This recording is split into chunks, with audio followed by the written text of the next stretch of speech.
the word rational sends up little signals for me these days. And so I just wanted to say that. I think this whole site and even all of this research in these episodes are kind of like riding that razor's edge of like, the more rational you think you are, the more of a blind spot you have, but also it's good to try to cultivate your rationalities. So like I think that's part of why I've felt so like bizarrely torn, is because this is just a tearing sort of thing that they're talking about, right? Like if you're trying to improve your own thinking, there is that feedback loop of like, I'm thinking about thinking, now I'm thinking about thinking about thinking, now I'm thinking about thinking about, and then you also have the paradox of like, the more rational I become, the more rational I think I become, the more irrational I might actually be because of my overconfidence.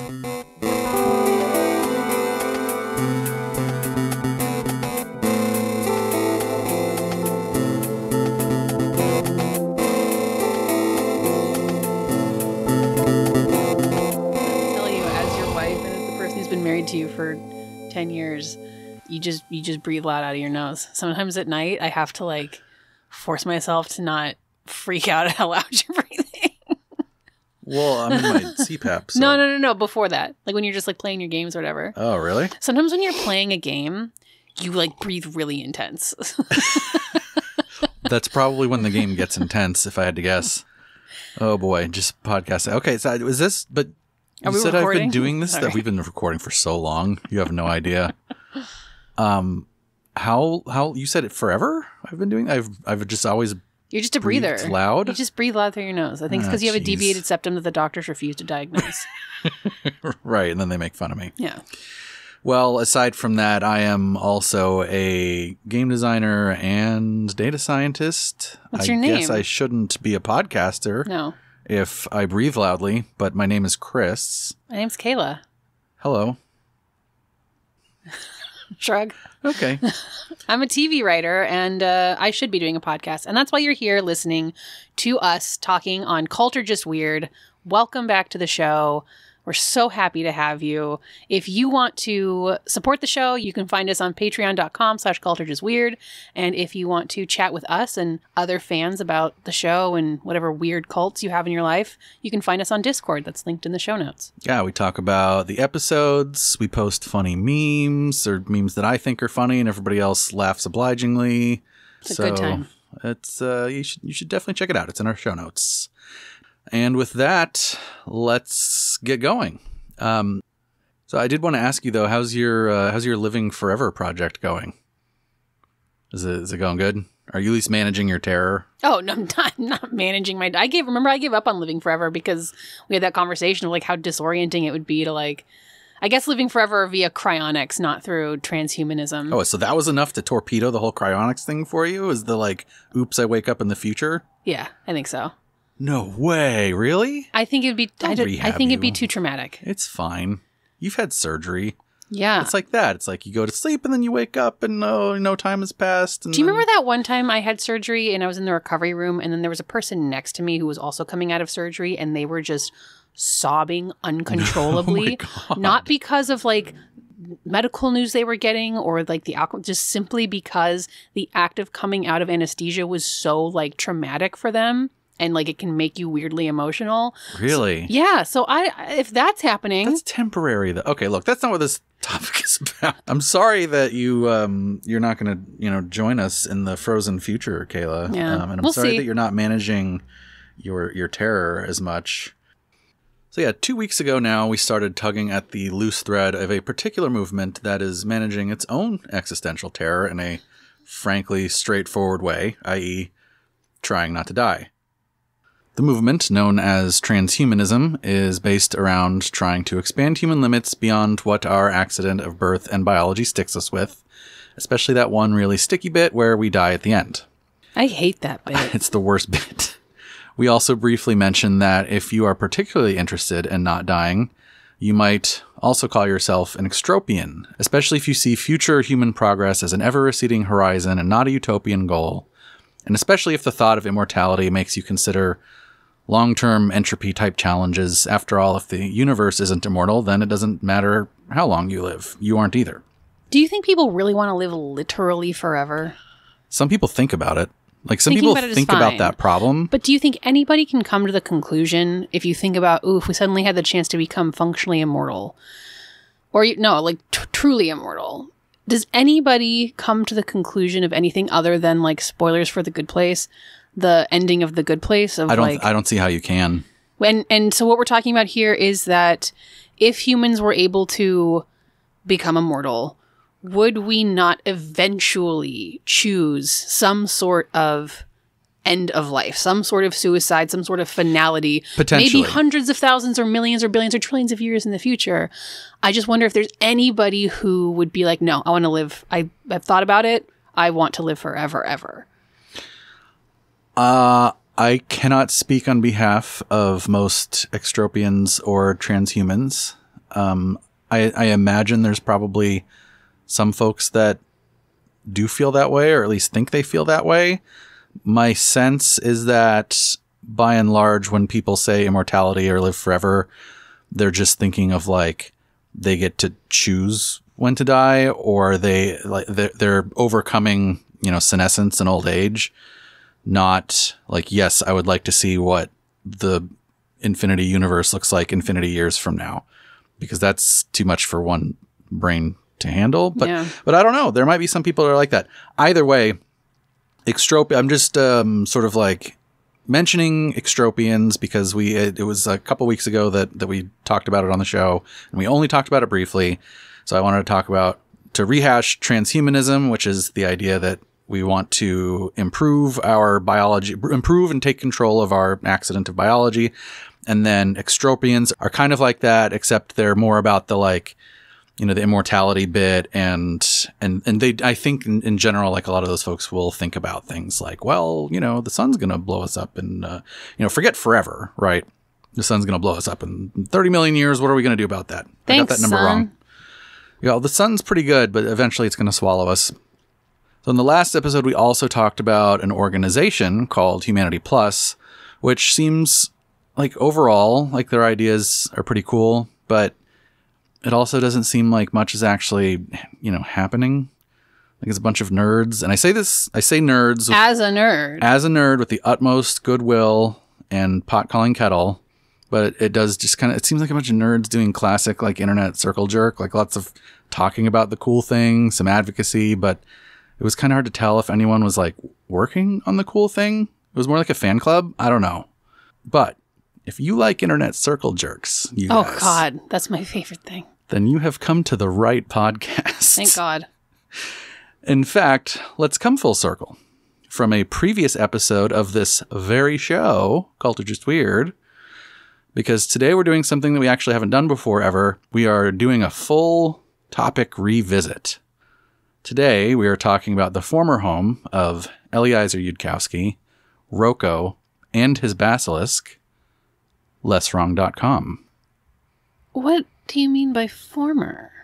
We'll get to that, but he hasn't hung out there for quite a while. Why? That is a big ole, we'll get to that. I want to know. Yeah, it does involve one of your favorite words, diaspora, but that's just a little pinch, little spice for what we're getting to in the future. Anyway, I know that everyone listening has like a perfect eidetic memory of every recorded second of every episode of Culture Just Weird. I know that that's all just in your brains, but just in case there's like one or two of you that don't, I'll go ahead and recap what LessWrong is. Now, of course, if you want to listen to the episode on LessWrong and Rocco's Basilisk, you can go check it out. It's the 4th episode of our 2nd season, and it's called The Information Hazard. It's slightly dated because... It's slightly dated because at the time we were like, oh my God, this is so scary. And now I'm like, oh my God, I could not care less. Yeah. It's dated mostly because... I was so scared of Rocco's Basilisk. Yeah. I could not give less of a shit now. Yeah, I was too, and now like I don't care if I get tortured by a future superintelligence. It's already happening. Which if you're not following, by the way, first of all, good for you. That means you're not too online. But the future superintelligence torture reference is sort of like, so Rocco's Basilisk is like a what-if thought experiment posited by a user named Rocco on the LessWrong.com forum back in 2010. I'll talk about it a little bit more a little bit later, but that's kind of what our other episode was about, where we like really go more into depth on it. So, but in terms of this episode, I'm just mentioning it because it was birthed on LessWrong.com. But aside from a .com, aside from a website, what is LessWrong? Well, there's the literal definition part, which will, only take like a minute. And then after that, we kind of need to talk because I'm just having a really tough time with... You've been having a really hard time these last couple weeks. I'm having a tough time with how to feel about it. Yeah, I'll help you. The facts are... Thank you. Please tell me how to feel about it. The literal definition is easy, though. So LessWrong is a website. It offers a community forum space very similar to Reddit or other community forums.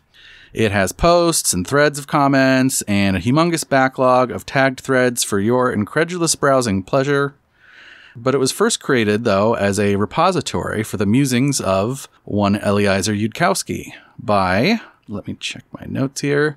Oh, yeah. Eliezer Yudkowsky. Yeah, he created it himself for his own musings and thoughts. Is he Rocco and is LessWrong the Basilisk? Definitely.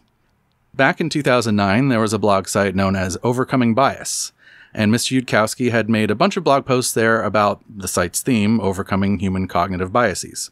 He then scooped up these posts and went and created his own forum for people to read and comment on them, and perhaps make their own posts for others to read and comment on. This site was LessWrong.com. Now, in case you've been wondering where the forum's title comes from, this is actually one of the things that I do really like. Remember, I'm confused about this, right? This is one of the things I like about the community, actually, is they do seem pretty committed to self-improvement and combating human cognitive bias. And one of the biggest biases you can have is to think that you're smart, right? And paradoxically, the more you work on refining your own thought and combating your own biases, the smarter you will think you are. And to some degree, you're right, because you are putting work into it. But that also carries with it that, I'm too smart to be tricked by XYZ blind spot. So that's why they call their site LessWrong. It's an acknowledgement that they're all biased and wrong, but it is possible and desirable to lessen that incrementally if you work at it. And I think that's really smart and capital G good insight. And also, honestly, it's something I think about all the time working on this podcast. We're always talking about biases and pitfalls and thinking on Culture Just Weird. We talk about apophenia, conspiracy style thinking, closed logical loops, motivated reasoning, so on and so forth. So when we're doing this podcast, I'm constantly worried about does researching and talking about this stuff make me smarter? And then does that previous sentence make me more blind? So honestly, you can really twist your brain into knots when you're thinking about thinking, because there's a feedback loop here, and the feedback loop is in your own brain meat, thinking about thinking. And if you spend any time on LessWrong, which I have spent a lot of time there recently for this episode, you'll see that brain twisting induced by thinking about thinking is actually kind of common there. Yudkowsky himself even writes in several places that the business of helping each other's brains think is a pretty dangerous business.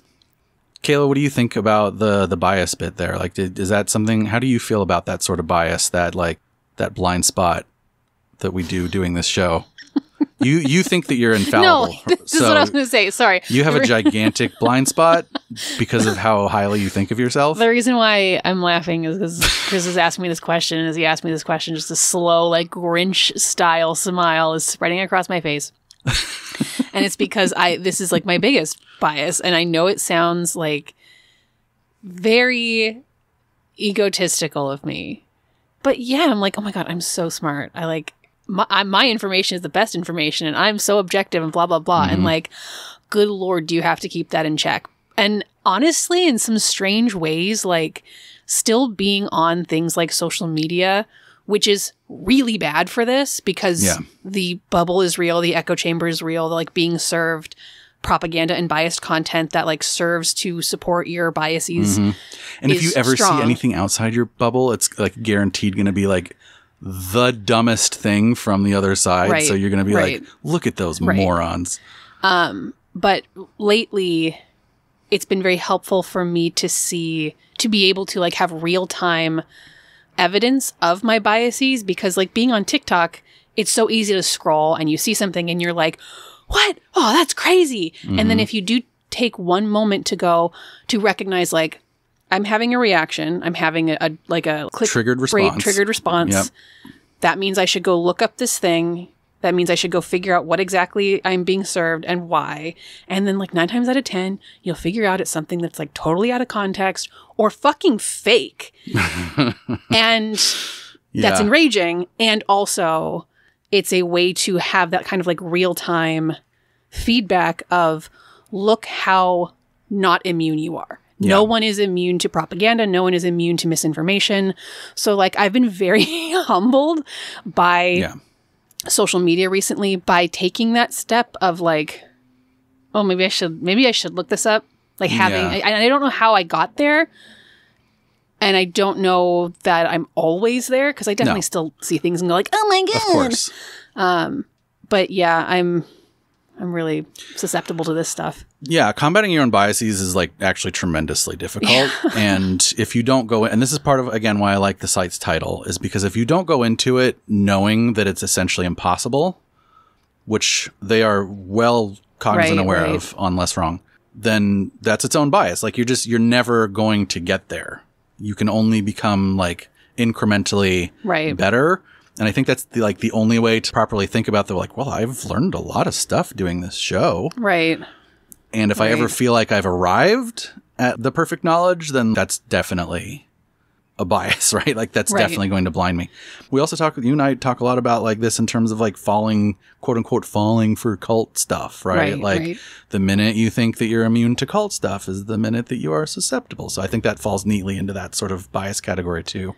All of this said, and granted, I know a little bit about LessWrong from the last time we talked about it, and I probably should say this later, but I'll say it right now. Like, I definitely dabbled in, I looked at a lot of LessWrong when I was doing research for cryonics, because obviously cryonics comes up on the website, and they have a lot of really great information on cryonics, like kind of the gold standard for, okay, how do I actually like sign up for this and like get the insurance and blah, blah, blah, is there's a repository of like step-by-step information on LessWrong. Like it's a great resource. So you went to so interesting. The fact that you've been there is interesting. How did you feel about your research there? I mean, I was literally, I don't want to say too much. We'll get to that. Scraped the surface? Just scraped the surface. Some of the things I saw there, I'm enraged by. I have rage, but I feel like we should talk about it later. I will say that LessWrong gives off a lot of like yellow and red flags to me. And like there's something so sinister in life where it's like, this should be a really great place and I can't trust it. Yeah. Like this should, and I feel like that's like... Okay, so you kind of know how I felt the last few weeks. And it feels like I keep running into that of like, oh, this should be the safe space, and then it's not. And then you find out that there's like, I don't know. I don't know how to combat that. I don't know what to do about it. I don't know if that's just like reality, but there's something that you can never rest on your laurels of like a group of people talking about things on the internet. You have to always have like, I don't know. You can never just go like, oh, I'm here. I've arrived. Yeah. This is the place. Yeah, with the thing you're researching too. Yeah. Yeah. Not just your own brain. When you said, all that being said, I thought the next thing you were going to say was, I actually am smarter than everyone else. No, I'm not. Okay, well, if you thought that way, then you would probably be Elias Yudkowsky himself. But anyway, we'll get to all that. And the thing is, Kayla, like, you'd know all this stuff if you had read the sequences. What the fuck's the sequences? What? I hate this already so much. You haven't... Oh, you went on LessWrong and you didn't read the sequences? See, this is what I don't like about this shit. Is that this is like... Jeez, Kayla. Fucking nerds who, like, have felt probably like outcasts IRL getting together on the internet and then like recreating the patterns of the way society is like shitty and isolating. Like, I don't want to go onto a forum and have to deal with cliques and like in groups and out groups and like, oh, you don't know this? Oh, I can't but Kayla, handle it anymore. If you want to engage with any of the community members of LessWrong, you have to read the script. You have to read the sequences first. I mean, if you don't read the sequences, how will you and other LessWrongers be on the same page? But that's you have to read your catechism to get a common basis of understanding and vocabulary. This enrages me, but it's also like I can see that being not wrong. Like I've definitely been in conversations with people where I'm like, oh, we just have different like levels of information on this thing, and I can't really You're engage. coming at it from different bases of understanding. Yeah. I can't really engage with them until they read this book. Yep. I know. And that's why I'm like, on one hand, I'm like, oh, there's scriptures for a call. But on the other hand, the reason that I have read them say like why you should read the sequences is exactly that. It's like, well, it'll be easier for us to have a conversation if we have a similar basis of understanding.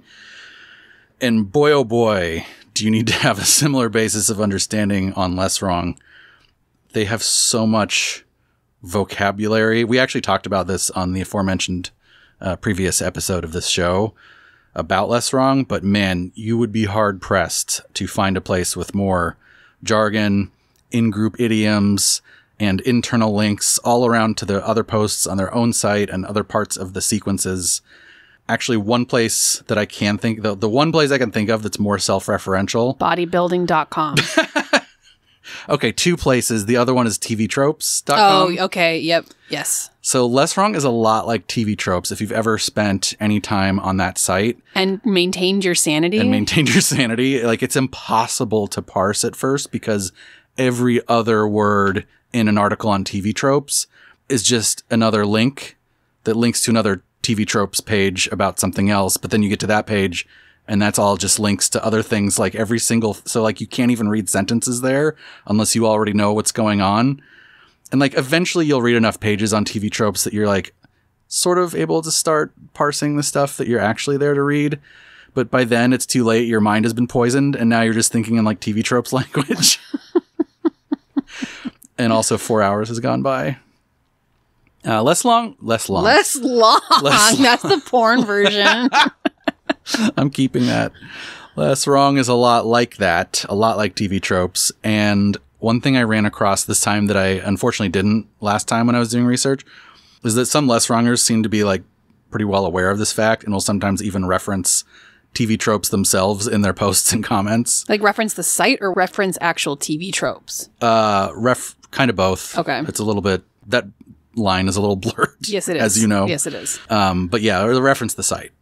But, you know, again, Kayla, if you had just read the sequences, you would know all this. Are you being like exaggerating? Are you being facetious? Or is that kind of how the sequences is like actually talked about on the site? Yeah, no, that's how it's talked about.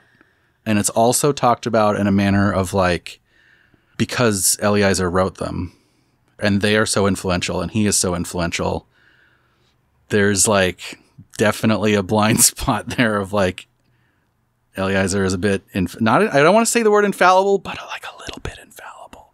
Like referenced a lot as a authority on XYZ thing that you're talking about and like linked to this part of the sequences where he talked about this. I feel like in the spirit of talking about our biases, I should be upfront. I have a very strong bias coming into this episode in that I really don't have great feelings about Eliezer Yudkowsky personally. I mean, you're not alone.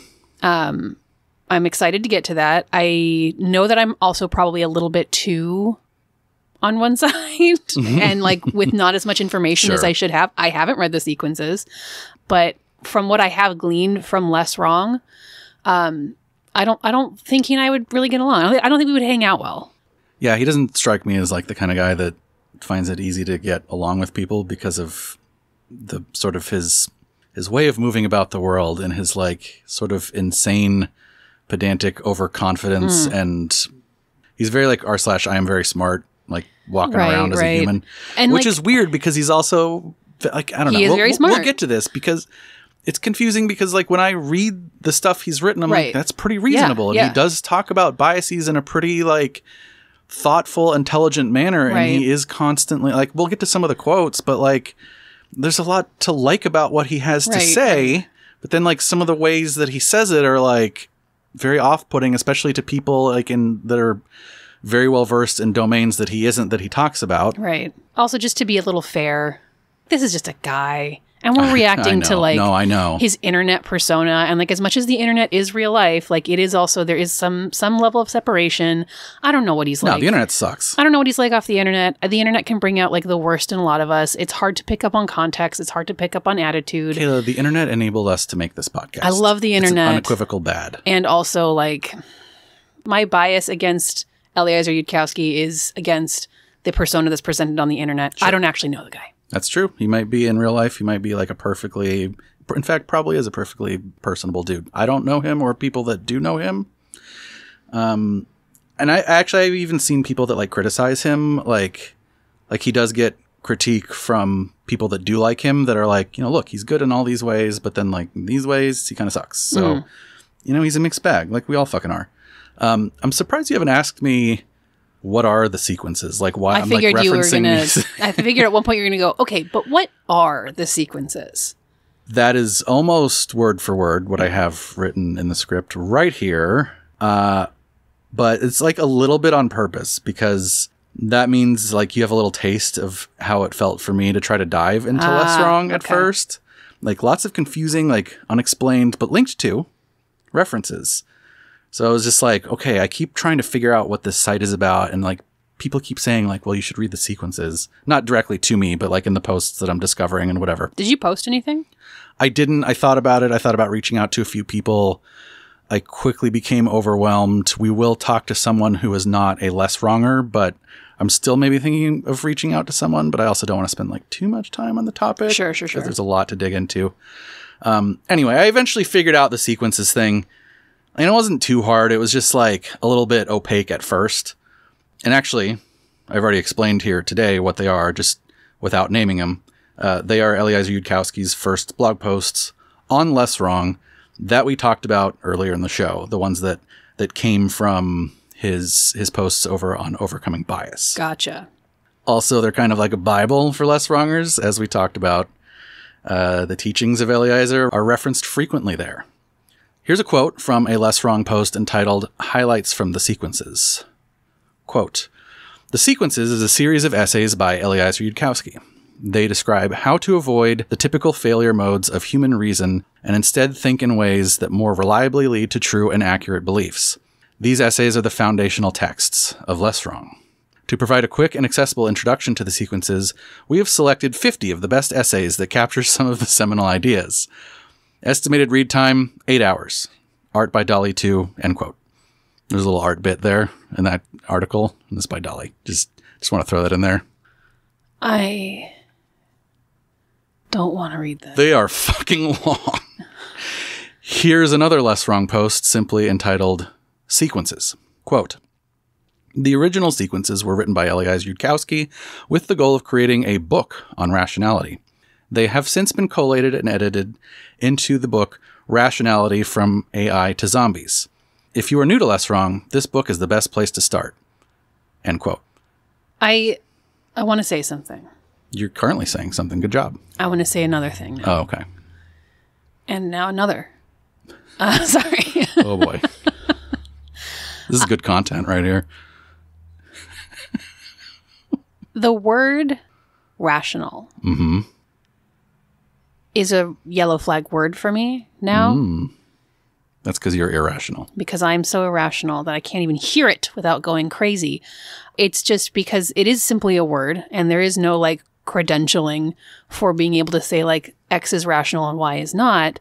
And I think that most of us can probably think of times in which the word rational was used to label like one thing just because that person wanted it to be rational versus another thing just because they wanted it to be irrational. Go back to our episodes last season about objectivism. Yeah.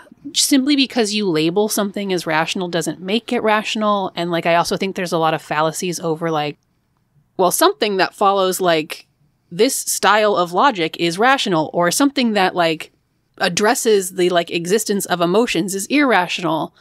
And I just, the word rational sends up little signals for me these days. And so I just wanted to say that. I think this whole site and even all of this research in these episodes are kind of like riding that razor's edge of like, the more rational you think you are, the more of a blind spot you have, but also it's good to try to cultivate your rationalities. So like I think that's part of why I've felt so like bizarrely torn, is because this is just a tearing sort of thing that they're talking about, right? Like if you're trying to improve your own thinking, there is that feedback loop of like, I'm thinking about thinking, now I'm thinking about thinking about thinking, now I'm thinking about thinking about, and then you also have the paradox of like, the more rational I become, the more rational I think I become, the more irrational I might actually be because of my overconfidence.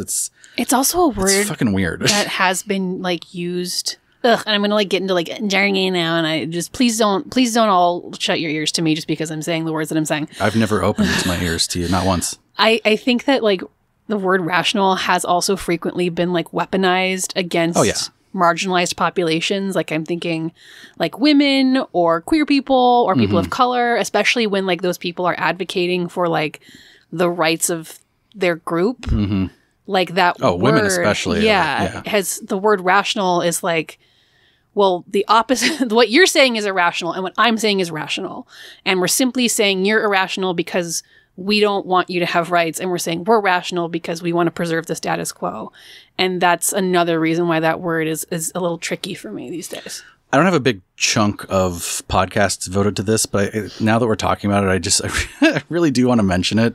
So we talked about here, this quote said that he made a book called Rationality from AI to Zombies, which is essentially just a collection of all those sequences. He also wrote a book that's like considered that's cute. sort like of from foundational. A to Z. Sorry. Oh, AI to Zombies. Don't put any of that in. Sorry. Please continue. Too late. I'm gonna. He also wrote a book.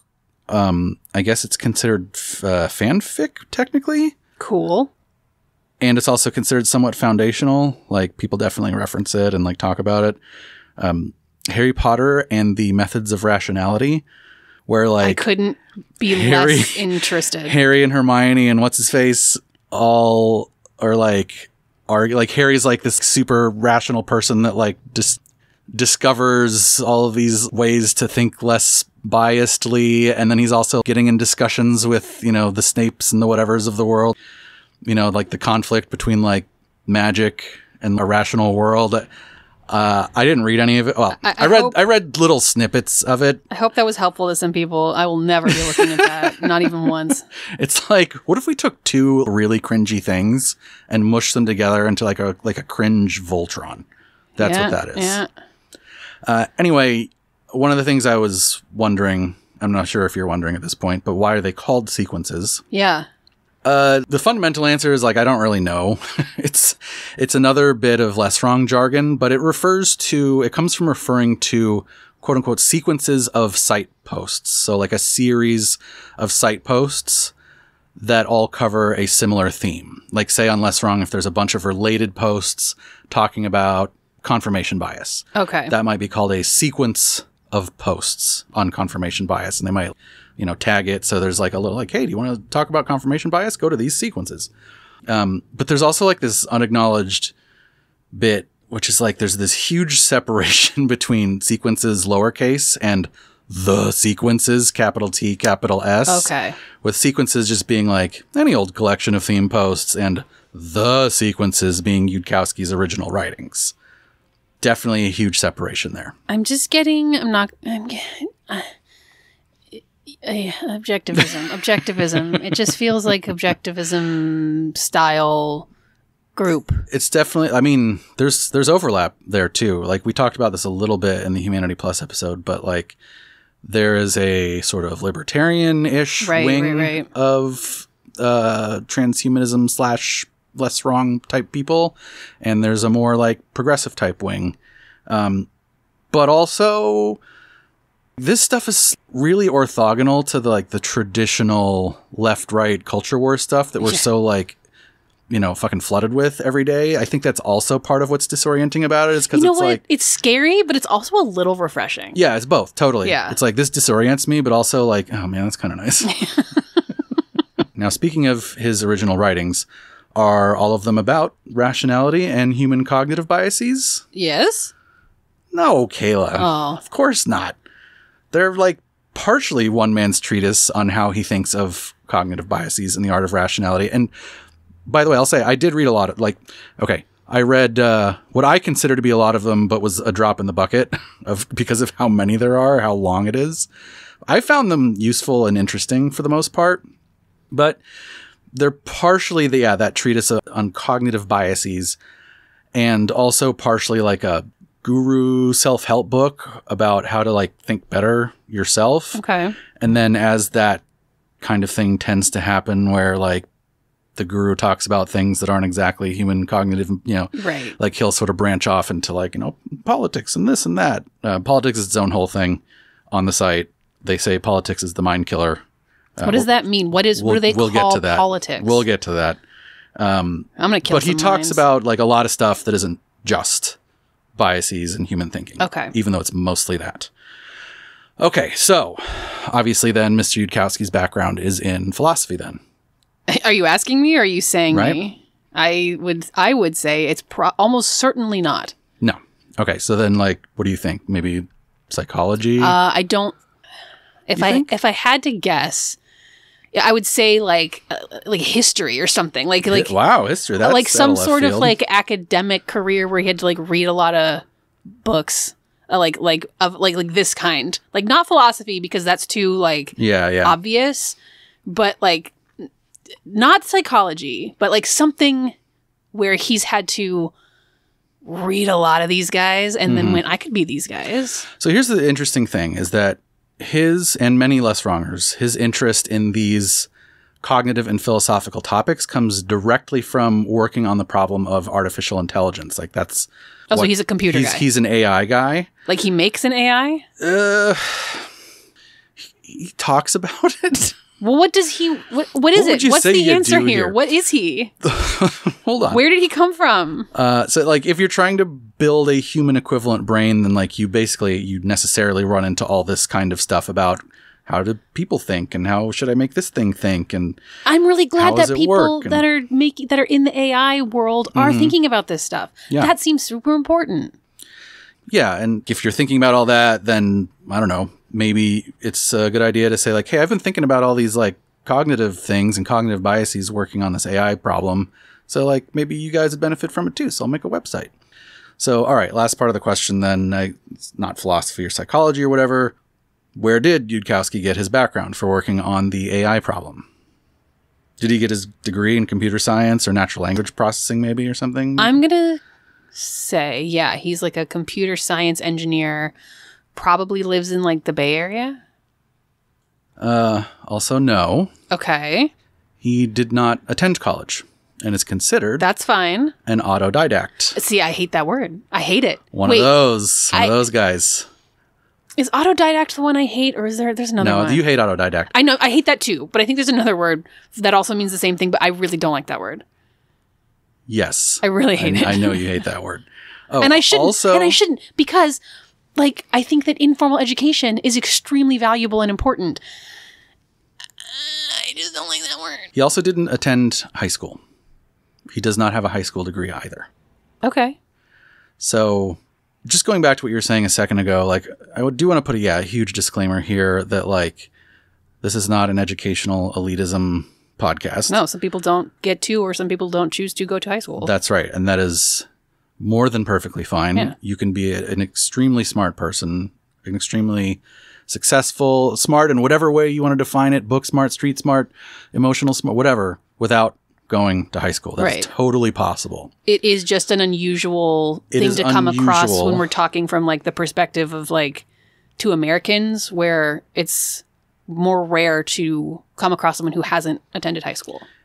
And we'll get to this a little bit, but it makes you kind of run into the exact thing that LessWrongers talk about when you go to their site, which is like, well, it'll help if you like read the existing sequences so that we can like talk about something and we don't like reinvent the wheel and blah, blah, blah. That's like exactly what he didn't do.